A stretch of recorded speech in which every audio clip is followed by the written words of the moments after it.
seems like the conversation around these more advanced labs is definitely picking up.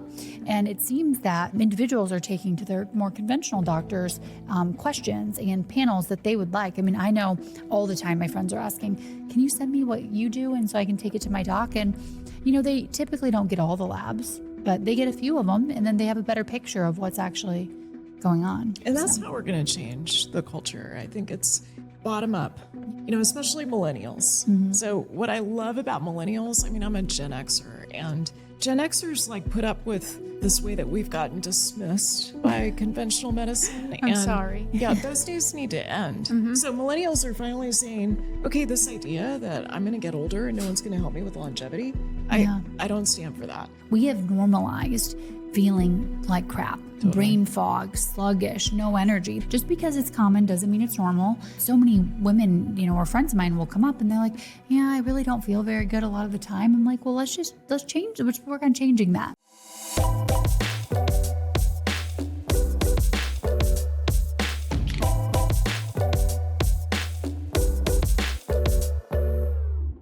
Welcome to the Vibrant Podcast. I'm your host, Dr. Brooke Stubbs, and I am here today with two of the most influential experts in longevity, Kayla Barnes and Dr. Sara Szal. They're going to talk to us about some interesting stuff they're working on. So exciting to have you guys together on the podcast. Thanks for being here. Thanks for talking with us today. Thanks for having us. Yeah. Thank you. Yeah, we're already kind of having a lighthearted conversation, but I can't wait to hear more about what's going on with you two, what you're dreaming up, and I'm sure it's going to inspire us all. So tell us, what are you working on?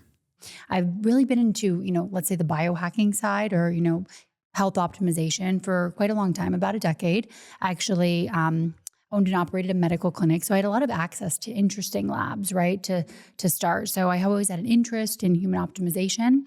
And once I opened this clinic, I was able to have access to these thousands of biomarkers. So started just ordering hundreds and hundreds of different panels, seeing what was actually going on. A doctor had never told me before, like, hey, let's look at a deep gut test, or really let's dive into your cardiac panel. Let's do an NMR, or let's look at your biological age. No one had ever recommended that before. So got super excited and really was thrilled to start optimizing. I was young, so I started this, I was in my 20s, and there wasn't a ton that was going on that was really negative, but I had access to all these cool hyperbaric chambers and red light therapies and, plasmapheresis and ozone therapy. So just started to draw the labs. And I also had a medical team at that time that would help guide me and then implement some of these interesting protocols and therapies that are becoming really popular these days. So fast forward, after doing a ton of testing, routines, I would say I'm pretty type A. So we put together a protocol, and parts of that protocol, let's say, one of the gold standards for longevity is caloric restriction, right? So in studies, it's about 20 to 30% caloric restriction, yielding about 20 to 30% extended lifespan in mice. And I implemented that, but I quickly realized that as a woman, I wasn't yielding the same results that I had expected. So I kind of watched my thyroid labs trend in the wrong direction. My hormones become, a bit dysregulated. So took a step back and really sought some of, the world's experts like Sara, my friend Sara, to say, how can we look at this through a female lens? She's already been doing that for so long. And now we're working on just some protocols together. So I think we've decided on the title consulting female longevity physician. So, we always want, if we're putting something out there, so I've posted all my labs publicly and I'm posting these protocols, it's really important to me that I have, a medical team checking it, but more specifically, I think it should be a woman. And I'm super blessed and grateful that I get to work with you to work through some of these protocols so that hopefully, I think both of our goal, and I would, love you to speak on it, is we just want to share actionable information for women by women, right? Like there's so much out there in the health optimization, longevity sphere, but not all of it is applicable to women. And we see it can sometimes be detrimental, which I've experienced firsthand. I think you have too. Totally. So I think not only not applicable to women, maybe not always applicable when we're going from lab mice into human data. And so keeping that in mind when this, of course, it can help guide our therapies, but keeping that in mind when we're moving from these things that we show in science to actually, are they can we generalize them to the population? I think that's a really good point. I would love to know more about what you saw when you calorie restricted and where your mindset really shifted and what you really saw that was more valuable for you as opposed to that. Yeah. Well, definitely. I mean, periods starting to become a bit irregular. I always had pretty regular cycles and I was already lean to start with. So that, not only are we unique as women, but we're all bio-individual. So even if I'm putting out my labs and protocols, it's so important. I think what, Sara and I are always conversing about on the podcast is like, maybe this is what we're looking at for ourselves, but here's how to look at it for yourself, right? So for me, literally my thyroid being down-regulated, I got to the point where my medical team at the time was like, maybe you should go on a thyroid prescription. I'm like, or maybe I eat more food, Yeah, I feel like this is such a critical point because caloric restriction was one of the primary themes of longevity for a really long time. And the female body responds so differently to it than the male body. Yeah. And we're certainly different than worms, which is where caloric restriction was first studied.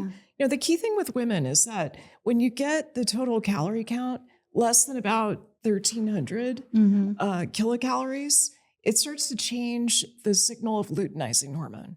And luteinizing hormone is what makes you ovulate. Yeah. So it makes a lot of sense that it changed your ovulatory pattern and also thyroid function. Yeah. Because thyroid's so dependent on a certain amount of micronutrients like copper, zinc, selenium. It's dependent on cortisol and if the caloric restriction was stressful. So I feel like this is the perfect example of where we go wrong when we take a concept that's proven in mice or worms or proven in men and try to apply it to women. Yeah. So that's what we're changing. Well, and one of the struggles, wouldn't you say, is that there is so little like actionable great data on women. So totally. Whereas some of the things that I'm doing, I try to be so transparent. Like I'm doing it for this reason. This is maybe my result, but like always work with a medical provider, right? I always encourage that because what might be right for me, or maybe I like to do some of these aggressive things, might not be right for everybody. But I just think it's so important that you're operating off of your data. But where it's kind of, like for me, female, like ovarian longevity, we nearly don't know why the ovaries even age at double the speed of every other organ. So if we don't have any information, some of this stuff, I'm trying to do and then love, your input on it. Like, how can we maybe track if this is being efficacious or not? Totally. And how do we support the mitochondria? Because we know that female eggs, oocytes, are the richest source of mitochondria in the body. And so I think that my hypothesis is that that's a big reason why ovarian aging occurs. And I love that you started in your 20s with this endeavor because there's a paradox when it comes to female longevity. And that is women live longer, on average 6 years, but we don't live in better health. Like we've got about a 25% decrement in terms of the quality of our health as we get older. And so we've got to change that. We've got to make sure that we're collecting data in women.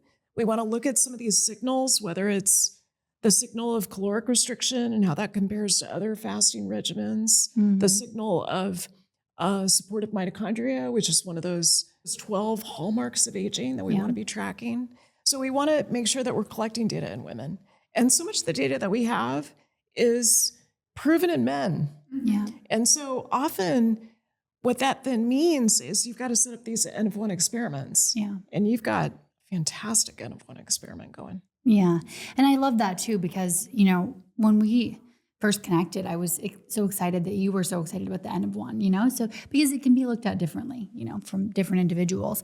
But I track everything. Brooke, you know me too. So, we're looking at everything. Right now I have on 2 different wearables. We are tracking the HRV, all the at-home stuff, right? The grip strength, the lung health, the body composition, the bone density. We're looking at, arterial flexibility and blood pressure at home and as many things as I can at home. I also test my hormones almost, on a daily basis. So the urinary metabolites. And then I'm able to, I'm really excited about what AI is going to bring because when you have so much data, so compare that with the total toxic burden and the gut zoomer and the hormone zoomer and the longevity lab and, all this data, it's a little bit difficult to really analyze down, but I'm able to track it all and then And then cross-reference and all those things. So AI will be a huge tool for all of that. Yeah. And also, I mean, of course, just, being able to partner with people like Sara, because she has so much experience seeing, ideally with longevity and for women in general, we want to be able to catch something well before it becomes an issue. And it's like, you don't wake up one day with type 2 diabetes, right? We could see that on your HbA1c. I mean, how many years in advance would you say? 7 to 14 years. Unbelievable. But no one's really being told that. No one is told that. And we're not, if we just put on the physician hat for a minute, Brooke, we're not taught to detect that drift in dysregulation. So to your point about metabolic health, you and I both talk about how 93% of Americans are metabolically unhealthy. And to know that you can detect these early changes in metabolic health so many years before your fasting glucose or hemoglobin A1C is a problem, we've got to shift the mindset of physicians so that they're looking upstream. They're looking at this kind of drift that occurs of dysregulation. And it wouldn't take much. It would be just adopting that extra line in the curriculum that says, and even before that, you can see changes in the fasting insulin or the HOMA-IR or any of those things. It would really it could open up a whole world of preventative health that we really haven't even touched the surface of in traditional medicine. And you said something when we were talking earlier that I think we just kind of glazed over, but it is really a profound concept, is bridging the gap between what you and I and we're all trying to do in terms of longevity and pushing that buck forward and not leaving our counterparts behind and leaving that and throwing the baby out with the bathwater, so to speak. How do you guys see us trying to continue to keep those ties and those connections with Western medicine while moving forward with all of the progression that we want to do in terms of longevity and in terms of health optimization, as opposed to acute care sickness? Yeah, it's tricky. I'm a big fan of building bridges because I don't think, I've wanted to transform the medical system for about 30 years. It was clear to me that it was broken when I went through my training, even medical school, starting in 1989. But it's not, it's not that we want to replace conventional mainstream medicine with this new way of practicing. The way that I think we have to position it is that we're adding value. Yeah. So we're adding value by creating more root cause medicine, focusing on longevity, focusing on things that patients are really, that matter to them, that sync up with their values. And I also think that we have to build bridges to do that. So you and I talked about that, Brooke, and I feel like one of the things I do is I always send referral letters. I love it. So my consultation notes that I have with my patients, I always send referral letters because I want the clinicians that are on the front lines to have a sense of, oh, here's another way to practice. How do I learn about this piece? And what I find time and again, which really opens my heart, is that I'll get an email or a phone call from a mainstream physician who says, your note kind of blew me away about the genetic testing that you're doing or this biomarker testing, and tell me more about the cortisol testing and how does that fit in, and how can I personalize nutrition, and what does it mean that you're using a continuous glucose monitor in someone who's not a diabetic? Tell me about that. So it just opens these conversations. I love it. Sparks curiosity. And that's how I think we've got to lead the change. And I see that so often. I mean, I have dozens of examples of that. I remember just calling a physician and they were like, can I cuss? Yes. Oh. I remember calling a physician that we had a mutual patient. She's like, you ran me down to talk to me about this. You're such a badass. And I'm like, I don't know why we aren't all kind of trying to connect and understand more for our patients. I think there's a culture, and you alluded to it a little bit when you were like, there could be some controversy over an N of one experiment because we get so dogmatic about what's in our mind and what is right. And I think that's a cultural thing in Western traditional medicine where we have all the answers. We don't expect anybody to try and open our minds. But I think being in a field where we are, it's open-mindedness is the norm. And so having those connections and learning and growing and staying open to changes is like, that is the culture. And I think it's different. But then I think like when you talk about connecting, you find that people actually are open and are receptive. And if you approach them the right way, like for instance, I was in my OB's office and she's like, well, why are you on a patch? Why are you on oral progesterone? Just take birth control. And I love her and I've known her for years. And I know she doesn't look at me like, oh, so she doesn't know what she's doing, but she was so curious why what I was doing was so different than what she learned. And she's maybe a decade older than me, but she really met me where I was. And I was so excited because that opened a conversation where she could be like, oh, okay, well, your lining looks good and your ovarian cyst went away. I think you just keep doing what you're doing if you feel great. So I think I'm seeing a lot more of that. I don't know if you can speak to, have you had any of those experiences? Oh, for sure. I mean, this is a great example of what I was taught as an OBGYN, to throw a birth control pill at any hormonal problem that a woman has. So do it for contraception, do it for acne, do it for PMS, do it if you have painful periods. So the indications for prescribing the oral contraceptive have just lengthened over the course of my career. And yet I was not taught to give full informed consent and to say, okay, this will double or triple the level of inflammation in your body.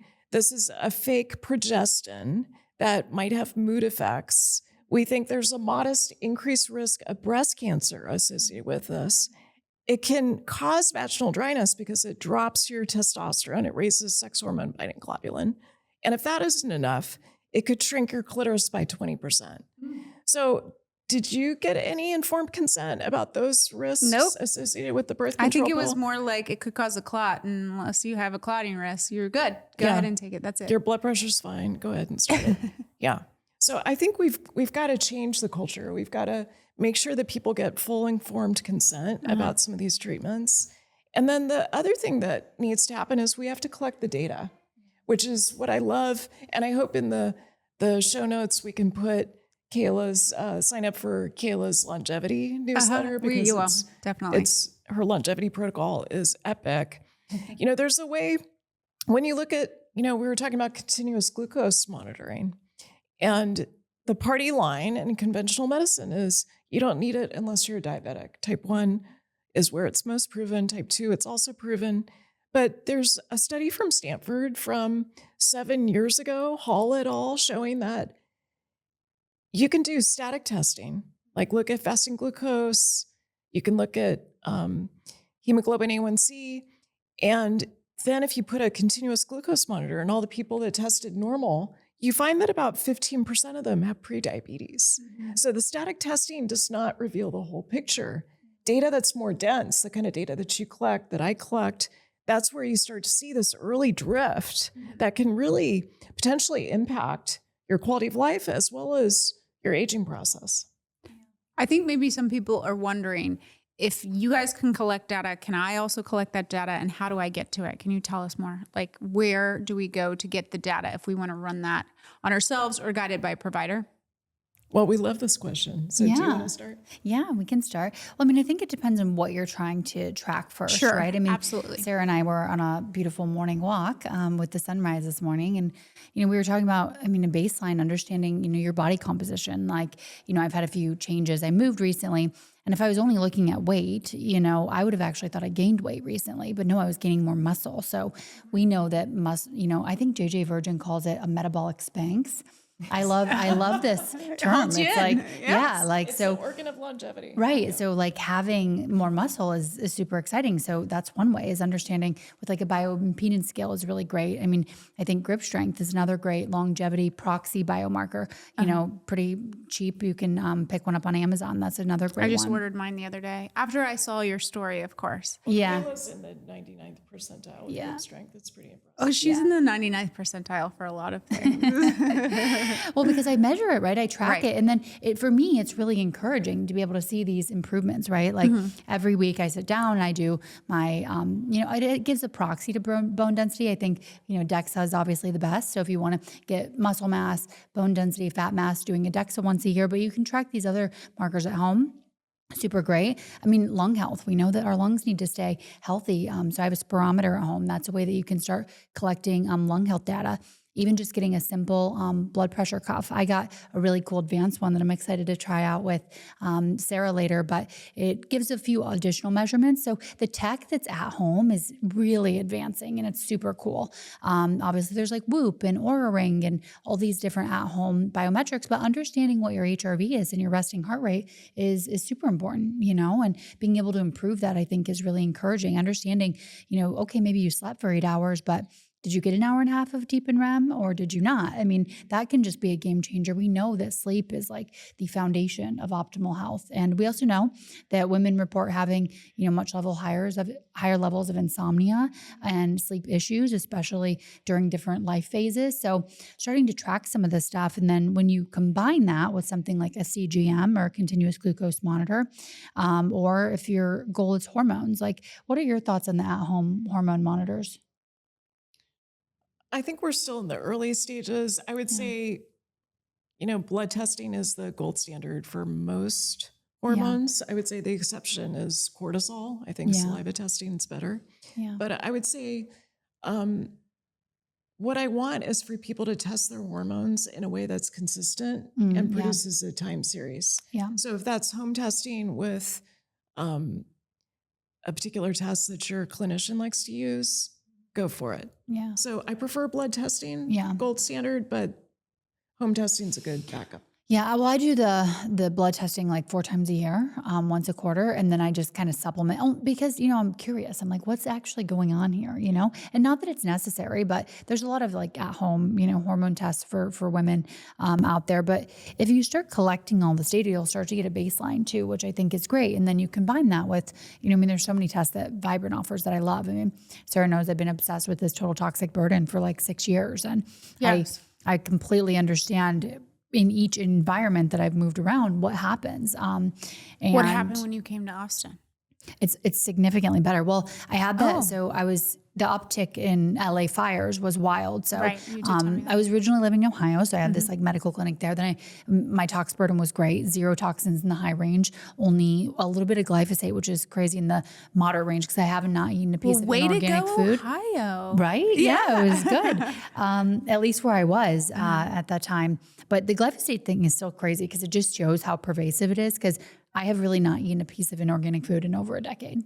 So it just has to be airborne or waterborne. It is. I mean, So, organic crops are contaminated. Yeah. And exactly, organic crops. But compiling all that home stuff with these, lab testing, however intense you want to go. I mean, I think the longevity lab is great too. I do that every quarter from Vibrant. So, pretty comprehensive cardiac panel, hormone panel, looking at a bunch of different inflammation markers that are not standard on most lab tests. But I'm also excited because it seems like the conversation around these more advanced labs is definitely picking up. And it seems that individuals are taking to their more conventional doctors questions and panels that they would like. I mean, I know all the time my friends are asking, can you send me what you do? And so I can take it to my doc. And, they typically don't get all the labs, but they get a few of them, and then they have a better picture of what's actually going on. And that's how we're going to change the culture. I think it's going to be bottom up. Yeah. So I think, especially millennials. So what I love about millennials, I mean, I'm a Gen Xer, and Gen Xers like put up with this way that we've gotten dismissed by conventional medicine. I'm sorry. Yeah, those days need to end. So millennials are finally saying, okay, this idea that I'm going to get older and no one's going to help me with longevity, I don't stand for that. So yeah, I mean, and also just feeling great now, right? Yeah. I mean, I really every day wake up like bursting with energy, and I'm just so excited for the day. Does. But it makes me so sad. And I think a big part of like my mission, and I know it is yours too, is that like to just feel incredible. Like we have normalized feeling like crap, brain fog, sluggish, no energy. This is just because it's common doesn't mean it's normal, but we've really normalized this. So many women, or friends of mine will come up and they're like, yeah, I really don't feel very good a lot of the time. I'm like, well, let's change it. Let's work on changing that. Yeah. Dive deep. I think that people maybe think there's no way to change it. Yeah. Yeah. That's really sad because there is. And I can speak to that because I I walked through life one way for 35 years, eating we've talked about this. My diet was atrocious growing up, not because my parents didn't care. They didn't really know much better. And I mean, they did have some very healthy meals, but a lot of times they didn't realize that the McDonald's or the Taco Bell or the Fazoli's or whatever that I was eating was making my energy and my mitochondria and, inflammation. They had no idea. That wasn't a pervasive conversation anybody was having. So then I decide to change my lifestyle. I go through the lifestyle medicine curriculum. I implement it on myself. I mean, day and night, the way I felt, the energy that you speak of, it's palpable. And it's like, I see patients now who don't even know how good they could feel if they just were committed to putting some parameters around these things. And accountability is another issue, I think. I think you are so highly motivated, Kayla, in your own pursuit that I wish more people could take that on. I think that's also a social cultural thing where we grind and we focus on things extraneous, money and career and, keeping up with the Joneses and making sure the kids look cute and everybody's, got their extracurriculars. And especially as women, those things that take care of us fall to the wayside. And so, I mean, I think, Sarah, you probably understand, you want to create programs to bring women in so they can be more accountable to themselves and be more conscientious about the data. And I think that the first step of that is measuring it so you know where you are. I worry sometimes. I think about my patients and I'm like, when I get them on this DEXA scan, are they going to be really demotivated because it seems like will that discourage them? But I don't see that. I see that they're thinking about it. And even if they're not 100% on the path, it's like little steps over and over again. And I think maybe sometimes we look at such aspirational figures like yourselves and we think I'll never get there. So it's not worth trying. What is it like? Tell us about like the first steps. Tell us where you started in this, maybe some of the more unappealing things that you did before you were ever in a longevity or health optimization state, and maybe how that one step parlayed into more and really snowballed to get you to the place where you were really feeling more optimal. Yeah. Maybe we could riff together. Yeah. So I think this point about awareness is really critical. So realizing that there's another way and realizing that we live in a culture where mainstream medicine normalizes getting older and feeling less energy, feeling like you can't stay on top of everything, maybe that your memory is slipping. Like those are not normal. Yeah. And so realizing that there's another way is really critical. I also, if I may, I feel like we also live in a little bit of a culture of, I want to put this not too intensely, but a little bit of self-harm. So we celebrate through a little bit of self-harm, right? So a celebration is, because everyone always asks me, like, how do you have any fun in life? This is always the question. And look, you're staying with me. We have so much fun. Totally. It's super fun. But everyone thinks I must have like the world's most boring life, right? She said she had the most beautiful day today. This was like her perfect day. Yeah. That was her example of like what a perfect day would be. So I love that. And that's how I feel, right? But people might think because I don't, drink alcohol or I go to bed at 8:00 p.m. that must be so boring. But I would encourage anyone listening to this to let's change how we perceive fun, right? We've been taught that you celebrate with bad food or that you celebrate with alcohol or that you celebrate with staying up late. But if you really sit down and think about that, how do you feel the next day? That doesn't feel like a celebration to me. I think like waking up with a ton of energy, well rested, excited for the day, that to me feels like a celebration. So I think we live in a culture still. I think it's changing. I saw some stats around Gen Z, almost drinking no alcohol at this point. So I think the narrative is changing, but the idea that we should celebrate or let's say relax every day with, a glass or 4 of wine is, probably not maybe the best way to reward yourself, I think. For sure. I mean, it increases the risk of breast cancer, a serving of 3 or more per week. Probably more so than any of the hormone replacement therapy that's gotten such a bad. For sure. So I think that's a critical piece. And then I would say second is measurement, like measure the right things. Okay. And you don't have to measure everything like Kayla and I do. You could just start with your sleep. You could, what are your values? What matters the most to you? Where are you noticing, is it mental health issues? Are you irritable? Are you, do you feel like you're more blue or that you're not able to have the energy that you want when you first wake up in the morning? Like choose one thing and then start to collect some data around it. And I think wearables are a really good way to start to collect the data so that you can establish a baseline and then see where there's some drift. Yeah.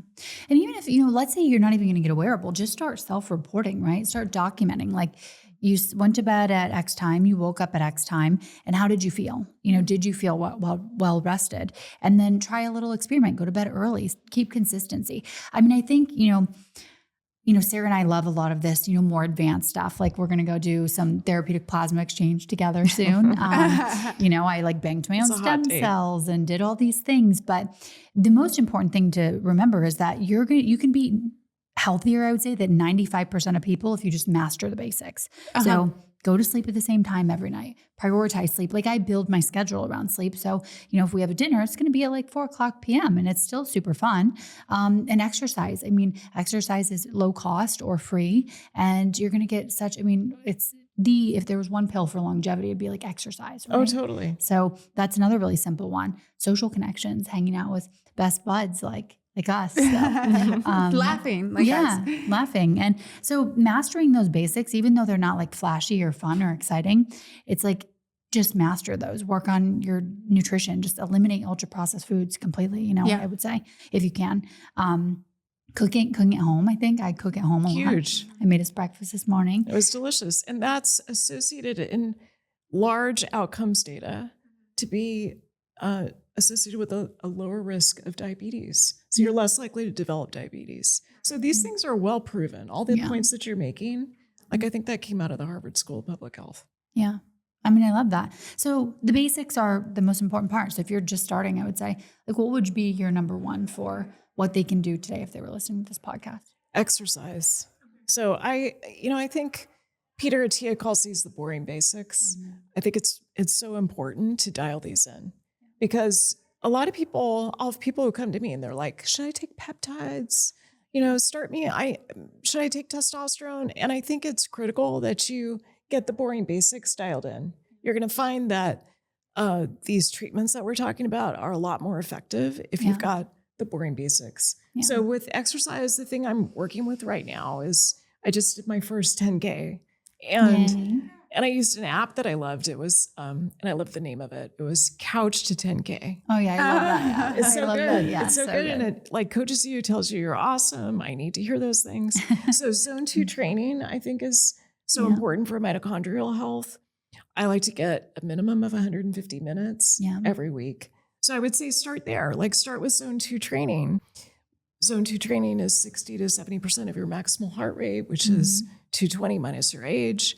So get that 150 minutes, be really consistent about that week after week. Yeah. And I don't have a Whoop. I do have an Apple Watch and I actually have such an old version that it doesn't do this, but it does show zones. Zone 2. Does Whoop do that too? Where you can like stay there? Like, Yeah. Whoop does a pretty good job of tracking that. And then you did the heart rate measurement on Aura. Yeah. I like Aura for zone 2. So yeah, but they have cardiovascular age on Aura. They have the bio age on Whoop. So there's a lot of, at home wearables that I think are exciting. And I'm also really excited about the change and the tenor of weightlifting for women, right? I mean, like I just heard that you are a beast in the gym. Well, I would hope so. Yeah. I mean, I love getting stronger. And I think obviously, I think we're past the myth, right? If we lift heavy, then we're going to be huge, because I can tell you as someone who has tried to increase my weight every single week for like the last 8 years, I've never gotten huge. So just more toned, more fit. So I'm glad that we're in a place that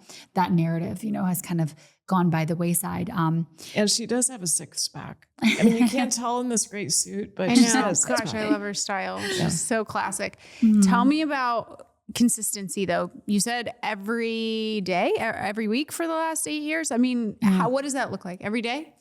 For exercise specifically? Yeah, well, weightlifting. Yeah, 5 days a week for me. But Okay. I mean, the literature says as little as 2 to 3 sessions of 30 minutes can be beneficial for health. So, I mean, you don't have to start. I think that's a really important piece, right? Is starting small. Start where you can and then maintain consistency. But the good thing is that you should be encouraged, because if you just go to bed early tonight, let's say you go to bed at like 9 o'clock, okay? Get a great night of sleep. It's going to be easier to do that workout the next day. It's like these habits build. I always say one win leads to many wins. So you have that win of good sleep and you're less hungry because your ghrelins not increased. Your blood pressure is potentially better. Your sugar might be better. I mean, there's so many benefits, but also your motivation level is going to be better if you get a good night of sleep to go do that workout. So I think determining what you can do and then just sticking to it is so important. But yeah, I mean, I weight train 5 days a week.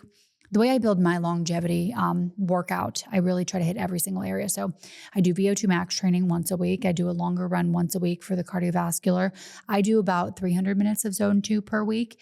And then I do 5 days of weightlifting. And then I include mobility and like stretching in there too, because we want all of the longevity benefits. Oh, and then also focusing, I do a lot of jump roping or jumps. So thinking about bone density. I mean, there's so many small little like, and I'm sure it's in there as balance. You didn't mention it specifically. Yes, but I kind of put that in mobility, but yeah, Sure, okay. balance is for sure. I mean, all these things are important. We want to be able to pick things up, you know? I mean, I feel so proud of myself because I go to the airport and I'll have like the heaviest luggage and guys are looking like, can I be able to do that? And I'm like, right up, no problem. Like, I'm good. Thank you. Yeah. And you'll carry that into as long as you keep it up, right? So, I mean, so important for aging and yeah. I mean, I hate the narrative that, you're just getting older. You know, I haven't been told that yet, but I know that everybody gets told that, right? Like you're just getting older. It's like, no, I mean, we don't have to just age, we have so much power and we now have like these tests, right? So we have all these measurements and, we're waiting on the science on like the biological age tests per se, but even gait speed and the grip strength and, how are you performing? And you have so much control over improving that, which I think is exciting. It is. And there's so many tests you can do, like how long does it take you to go from sitting to standing without using your hands? That's a really great exercise. How fast can you do a mile?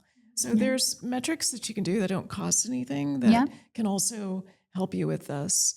And I love, some people might listen to what you do in a day and it feels daunting. Yeah. So I can also say I'm more one of those persons who's got a grip strength that's like at 60%. It's not at 99%. Yeah. So the key, I think, is to benchmark where you are and then to set realistic goals to improve over time. Yeah. And you're just comparing yourself to yourself, not to Kayla Barnes. Yeah. Right. Well, I like to compare myself to Kayla Barnes. I know that I know that my bar is way lower than hers, but she's like such an inspiration. Totally. So I love you. That's so sweet. Well, I text her all the time. I'm like, okay, what coffee should I drink now? I'm ready to change one more thing. Where's the next thing that I should go? So you don't have to text Kayla. You can just go to the link that we're going to provide to see all of the things that she uses. But I think it's nice to, like you say, if I sleep well, then the next thing comes on and it's this snowball. And I use that all the time. It's people really understand it once they've really started to focus on one thing. And that's all you have to do is I call it like religious about protecting your sleep. You start there and everything builds off of that one thing. Yeah. And then, 5 years later, you're texting Kayla about what kind of coffee is mold free and the best for you. So I love this conversation. What else are you going to tell us? I mean, I feel like there's just a plethora of knowledge. I kind of want to talk about peptides. Can we go there for a minute? Yeah. Yeah. Do we want to start with like what your favorite is or what you may have taken or tried or what works best or what's exciting you the most? Yeah. Do you want to start, Sarah? Well, I started with mostly working with growth hormone analogs probably 8 years ago. And so that 8 years ago. CJC. She's an early adopter. 1295 and BPC. Okay. Ipamorelin. So that was my initial entry into peptides. And then my needs have changed over time. Like I'm pretty happy with my body comp now. Okay. And I like that we talked about, just a quick side note, doing DEXA scans. Because I think a lot of women wait way too long, especially look at bone density. Right. Because insurance tells us when we Insurance tells us age 65. Oh, 65. Yeah, Jeez. so late. But I would say, if What you good reach is that? peak bone mass at 30 to 35, you should be checking a lot earlier, because so many of the female patients I take care of have disordered eating, or they did when they were in high school, or they were gymnasts and they had food issues. So I would say, check that as early as possible. And then with peptides, my latest thing is working with recovery as part of my 10K training process. So I used to do BPC 157 orally to work on gut health. Okay. Now I do it. I do injections, and I do TB 500 to help with wound healing. How about you? What's your Well, I've interest? tried a lot, as you could imagine. So let me think about what some of my favorites are. I mean, obviously, it depends on what your indication is for. So I have done some CJC and epinephrine in the past for a little bit of body recomp. So maybe adding in a little bit of muscle, reducing a little bit of fat. I'm not doing that now, just because my body comp is at the lower level. I want to actually, when I get back from some travel, I want to start trying to have babies. So, got to be conscious of that, and I don't want to go too low. But I think MOTS-C is a really interesting one, for women potentially, helping with metabolic health. I think that could be a great one. I've done that one in the past. I do a lot of stuff based on my labs, right? So even with supplementation, everything is like, let's look at the labs and then let's supplement. So I measured my clotho levels, which were a little bit less optimal than I wanted them to be. So I'm currently on shocked. Yeah. I mean, well, who knows? I mean, it's interesting. We don't really know a lot of data around it, right? Yeah, Sarah and I are going to look at my genetics, because she asked me a really good question about, do you have any, genetic predispositions maybe to having this lower level of clotho. So we're going to look at that. So I'm doing some clotho peptides, which is good for brain health, which is super fun. But yeah, I mean, there's interesting peptides too that I think I've heard about, like 50-50. I would love to hear your thoughts on these. So when I was with my clinic, we prescribed a lot of peptides. And so I would always ask, like, hey, what's working best? Some of the ones that I think are interesting are maybe like deep sleep inducing peptide. Have you tried that one? So epithalin, epithalin is one that I've used for sleep, because it raises melatonin and seems to help with stress resilience. Yeah. But tell me what you use for deep sleep. Well, it's literally DSIP, deep sleep inducing peptide. So pretty straightforward. Yeah, we like that. So that's an interesting one. I've tried it a few times, but I will say my deep sleep is already so good. It's like hard to really increase it a ton. So that's an interesting one. But yeah, it really depends on, the indication. There's skin peptides. You can apply something like a GHCKU topically or in an injectable sub-Q to potentially help with skin health. That's one that I want to, trial again soon. Could you do that with microneedling topically?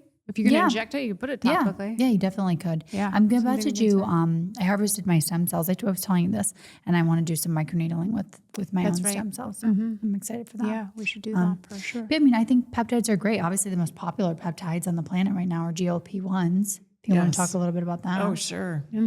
Yeah, I mean, it's a fascinating trend to see all the outcomes, the positive outcomes with GLP-1s. So I'm a fan of low-dose GLP-1s and having people... Even of those who don't need to lose weight? No, I'm a fan of those that need support metabolically. Okay. I think that's where the primary indication is. I mean, I have a lot of patients who are prescribed GLP-1s by another physician who have no weight to lose. And you could maybe make an argument for cognitive benefits, especially lower dose microdosing, but I'm more evidence-based, and I think that the indication to me is having an elevated body mass index or metabolic dysfunction, which usually translates into fat gain. So I kind of feel like we all have metabolic dysfunction living here. I mean, that's a big, broad statement, but it just seems more often than not, I'm seeing so much derangement in, metabolic labs or wheat or, I just feel like that's like most of the people who walk through my doors. Oh, totally. I mean, 6% of us are metabolically healthy. Yeah. And Kayla's in that category. I'm someone who had prediabetes. And so I've been reversing that for the past 20 years. So I think there's a time and a place for GLP-1s. I think they're probably overused right now, and we have to be really careful about how people track their body composition so that they don't lose excess muscle mass on GLP-1s. I think sarcopenia, I'm excited because we got to hear Dr. Gabrielle Lyon talk about sarcopenia and how maybe there might be a shift in focusing on not so much the fear of fat or obesity, but really like this shift into our muscle health. And I will say, I mean, I'm a little embarrassed to admit this, but maybe a few years ago, I had lost a lot of my baby weight, and my son is 5, and I had gone through this couple year period of calorie restriction, maybe not enough. I know not enough resistance training. I mean, I would go to Pilates and I thought I was being healthy, and I was walking and I was doing elliptical, and I had my my stationary bike. And so I was doing kind of the typical cardio workouts, and I was losing weight, and I was proud of myself. So then I show up to go do a DEXA scan, and I was kind of disappointed in my muscle mass. And I thought, I'm this healthy person. I feel pretty strong. I lift toddlers and babies all day, every day. I can do all the functions I need to do, but I'm now 36, heading to 37. And I know I'm going to lose muscle mass moving forward. But then what does that look like? And I think that it just lit a big light bulb in my head. And you say, go get a DEXA. And I think not just for bone health, more so for muscle health when you are young, because we know that decreased 3 to 8% every decade of muscle mass, and the health outcomes are really deleterious as you age. And I will say, like, my number was just over that line, and I was sarcopenic. And I'm literally thinking to myself, how many people are walking around sarcopenic? And we have no idea that they're just not in a healthy range that's optimal. And so I really like that shift. I don't know if you guys have any more to add or something to consider for that. Well, you've got to measure. So this is what you're describing is what I would call drift. So you've got this drift toward losing muscle mass, doing all the things that we were taught to do, right? Like medical school taught you that this is how you approach losing baby weight with your son who's 5. And so, and to maybe dial it even further, I would say after age 40, women lose 5 pounds of muscle mass and gain 5 pounds of fat every decade, unless you're doing something about it. The kind of things that Kayla is doing, the kind of things that I'm doing. Right. So you want to I'm doing them detect now it. too. Just And now you're doing it. Yeah. So you're on the bandwagon. Right. But it's, I was taught to do chronic cardio. I was taught, you get on the elliptical, you catch up on all the medical papers that came out. I was a big runner when I was in my 20s and 30s, and chronic cardio doesn't really get you what you want. So resistance training is so critical. Zone 2 training for mitochondria.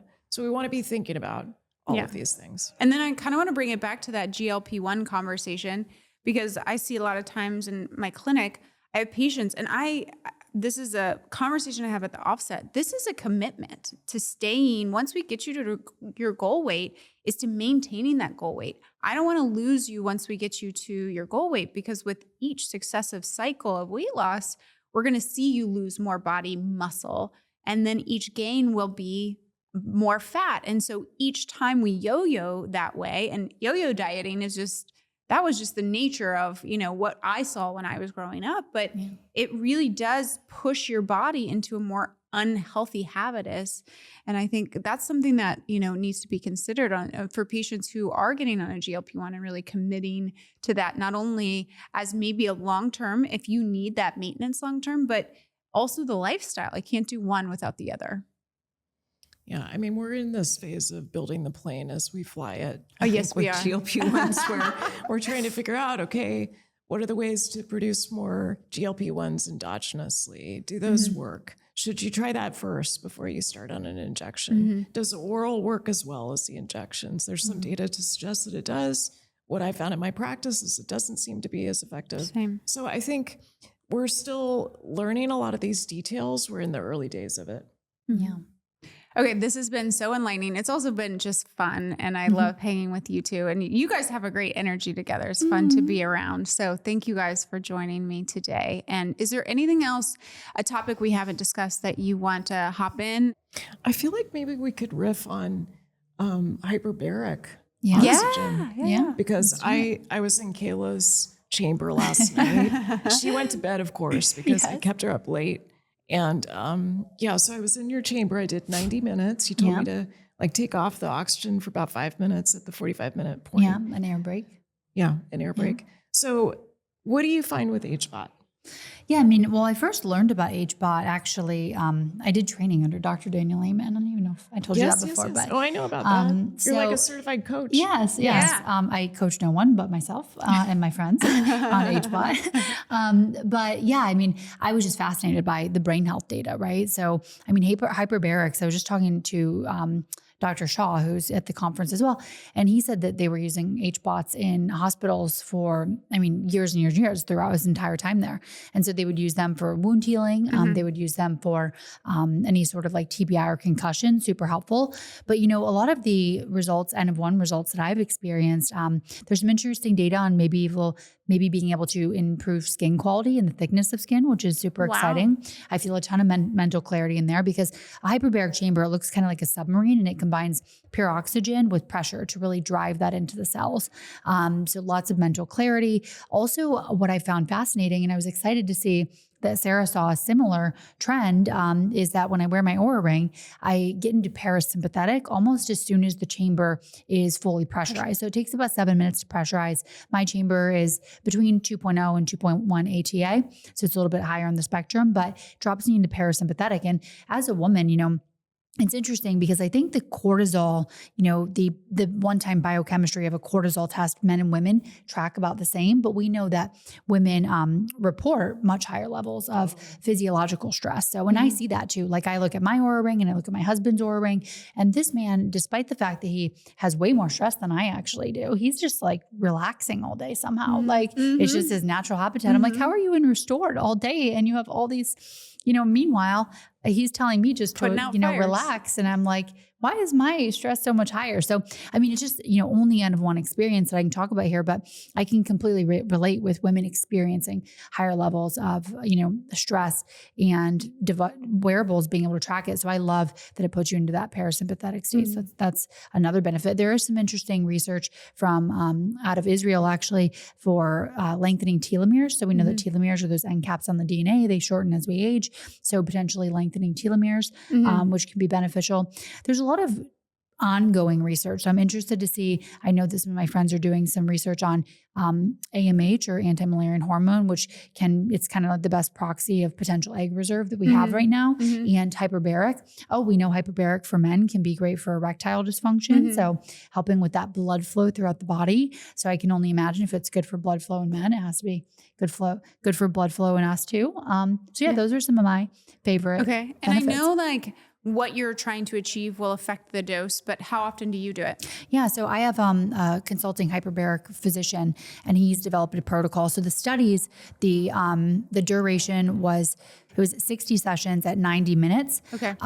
My physician decided to, because I'm a bit younger and in good health, he decided to do 40 sessions, and we do it at 1 hour intervals, and we do that 5 days per week until we hit that 40. So I'm doing a brain protocol and a body protocol. So the brain protocol is actually slightly lower ATA. So I'm doing it 1.5 ATA for the 40 sessions at the 1 hour intervals 5 times per week. And then I'm doing the body protocol, which is at the 2.0 ATA for that same 40 sessions, 1 hour, 5 times per week. So, okay. Yeah, so that's you're the doing intervals. It twice. 2 big day. bulks at the start and then the end of the year for the main protocols. And then I just do maintenance.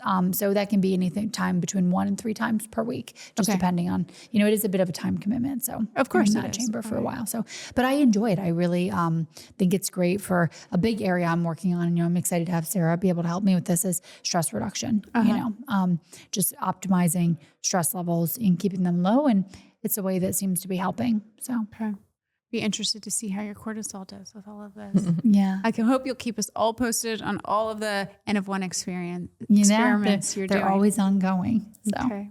All right. Well, you both have fabulous podcasts where we can get more information from you. Will you plug those right now for us?